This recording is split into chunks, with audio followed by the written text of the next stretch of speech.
Welcome back to Investing Talk Podcast. Today we're focusing on Intellia Therapeutics. You've sent over some fascinating information about this company, and our goal is to really get under the surface and highlight what you need to know. We've got everything from recent stock activity to their groundbreaking technology and what the future might hold. So let's jump right in.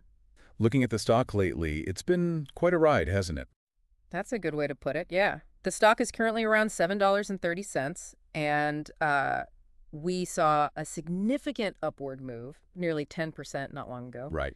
However, it's important to keep in mind that reports also indicated, well, a considerable drop, like 6.4% in the 24 hours before that. Wow. Okay. This kind of rapid up and down movement is, well, not unusual for biotech companies, particularly those involved in innovative fields like gene editing. Okay, let's try to understand what's causing this kind of volatility. What are the key factors pushing the stock price around? Several elements seem to be contributing. A major piece of news is that Intellia's Nexiguran, or Nexay, received FDA Regenerative Medicine Advanced Therapy designation. RNT, right. Yes, RM designation for ATTR amyloidosis with cardiomyopathy. Now, ATTR stands for transthyretin amyloidosis, which is basically a condition where a specific protein misfolds and kind of gums up the works in the body, leading to serious health problems. Okay. What's significant about this FDA designation is that it's not just about potentially speeding up the development and review process, although that's huge. Right. This RMAT designation also allows for more frequent chats with the FDA and the possibility of priority review, which could be a massive advantage in getting a new therapy to patients faster and, securing market exclusivity sooner. That definitely sounds like a positive catalyst. But we also saw some information about the company reducing its workforce. How does that fit into the picture? That's another really important aspect to consider, yeah. Intellia has had two, pretty substantial workforce reductions in a relatively short time, 15% in January of last year, and then another 27% announced a year later. If we, connect this to the bigger picture, these moves could suggest a couple of things.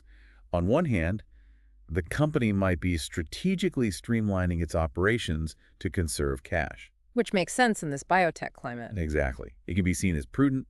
On the other hand, repeated layoffs can sometimes, create concerns about a company's internal stability or maybe the progress of its research programs. So it could be a sign of focusing efforts, but also potentially a concern about the overall outlook. Interesting. Yeah, looking at similar companies that have done this, we often see them refocusing resources on the late-stage drug candidates, the ones with maybe a higher probability of success.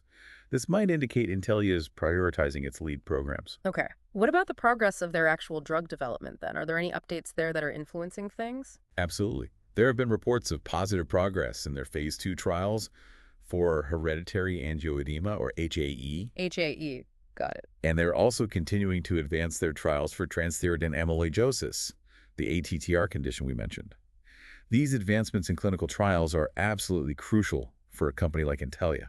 Positive data can significantly boost investor confidence and, obviously drive the stock price. And financially, how are they positioned to continue this research, given how expensive drug development is? I mean, that's always the question, isn't it? It really is. That's a key question for any biotech investor. Yeah. Intellia appears to be in a relatively strong financial position, actually. They reported a significant $944.7 million in cash and funding. Wow, nearly $1 billion. Yeah, and they anticipate that will last them through 2026. In the current environment, where getting funding can be tough for many biotech firms, having that kind of runway is definitely a major strength. Okay, good to know. So we've talked about the news and events affecting the stock. What does the technical analysis suggest might be happening? Are there any patterns to watch? From a technical analysis perspective, the picture is a bit mixed right now. The stock price is currently trading below its long-term moving averages, Okay. which in technical analysis could indicate a bearish trend. Think of moving averages like the average speed over a longer trip. If the current price is below that average, maybe the car is slowing down. Makes sense. However, that recent price increase we discussed, that nearly 10% jump, that might be an early signal of a potential shift in that trend. It raises the question, this just a short-term bounce or the start of something more sustained? Right. Are there any particular price levels that traders are watching, like support levels? Yes. Potential support levels that have been identified are around $4.53 and then lower down at $3.15. These are price points where the stock has historically found buyers coming in, so they could act as sort of floors if the price were to decline again. Okay, 4.53 and 3.15. Good levels to keep in mind. For those who might be less familiar with Intellia, can you give us a brief overview of what their core technology is and what diseases they're targeting? Certainly. Intellia is a biotech company really at the forefront of gene editing. They're using CRISPR-Cas9 technology to develop treatments for genetic diseases. CRISPR, okay, that's the precise gene editing tool. Exactly. Think of CRISPR-Cas9 as incredibly precise genetic scissors that allow scientists to make very specific changes to DNA. What's particularly noteworthy about Intellia is their focus on both in vivo and ex vivo gene editing. In vivo and ex vivo. Yeah, so in vivo means they are delivering these genetic scissors directly into the patient's body to edit the genes right there. Ex vivo involves taking cells out of the body, making the edits in the lab, and then putting the modified cells back into the patient. Different approach, but also very promising. Fascinating stuff. And their key product candidates that are generating a lot of interest are NTLA 2001 for that transthyretin amyloidosis, ATTR, and NTLA 2002 for hereditary angioedema, HAE. So, really cutting-edge science. How has this translated into their financial performance recently? Well, looking at their recent financials, as of September 30, 2024, Intellia did report a revenue decline of approximately 24%. Ouch. Okay. Yeah. Additionally, their net margin, return on equity, and return on assets are currently negative. A negative net margin basically means the company is currently spending more money than it's bringing in through sales. Which is common for R&D heavy biotechs, right? Very common at this stage, yeah. They're investing heavily in research. ROE, return on equity, and ROA, return on assets, are measures of how effectively the company is using investors' money and its assets to generate profit. Negative values here just indicate they aren't yet profitable. But, as you said, that strong cash reserve is vital in this context. Absolutely. It provides that buffer for their ongoing research and development, which is critical. Okay, so they're investing heavily in the future, and they have the funds, for now at least.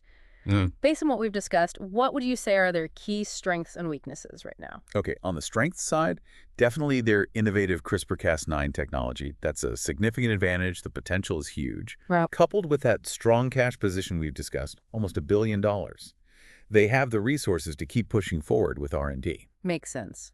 And weaknesses. On the weakness side, well, those negative net margins and the lower than average ROE and ROA do highlight areas where they'll eventually need to show improved financial performance, especially as they get closer to potentially having products on the market. And the revenue decline. And the recent revenue decline, yeah, that's also something to keep an eye on. It adds to the pressure. What's the general sentiment around Intellia in the investment community? Are analysts optimistic or cautious? And who are their main competitors in this space? It feels crowded. It is a busy space. Market sentiment appears to be quite varied at the moment, actually. Analyst opinions on Intellia have a really wide range. You see price targets suggesting both significant potential upside and, well, potential downside too. So a lot of uncertainty reflected there. Exactly. It really reflects the inherent uncertainty and, the high potential baked into the gene editing field. In terms of competition, they are definitely operating in the same space as other big gene editing names like CRISPR Therapeutics and Editas Medicine. Right, the usual suspects. Yeah. Intellia's particular strength seems to lie in its in vivo CRISPR-Cas9 applications, doing the editing inside the body. And their strategic partnerships with larger pharmaceutical companies are definitely a factor that strengthens their competitive position, gives them more resources and validation.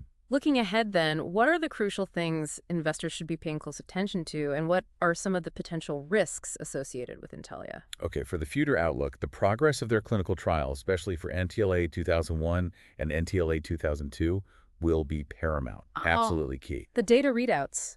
Exactly. Any positive data releases or announcements regarding potential regulatory approvals will likely be significant catalysts for the stock. Watch those closely. However, as with any biotech company, there are inherent risks. Regulatory hurdles are always a possibility. Getting drugs approved is hard. Always a gamble. It is. And the competitive landscape in gene editing is constantly evolving. New technologies, new players could emerge. That's always a risk. So, to kind of wrap things up here, you've provided us with a picture of a company with, well, really exciting potential in the gene editing arena, supported by that recent positive FDA news and a solid financial foundation, at least for the next couple of years.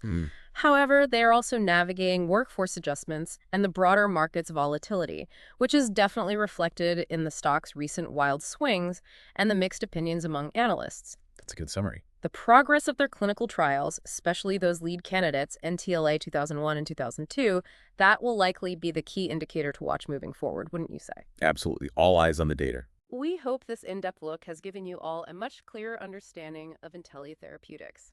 Don't forget to subscribe, like, and comment to let us know what other companies or market areas you'd like us to explore in our future discussions.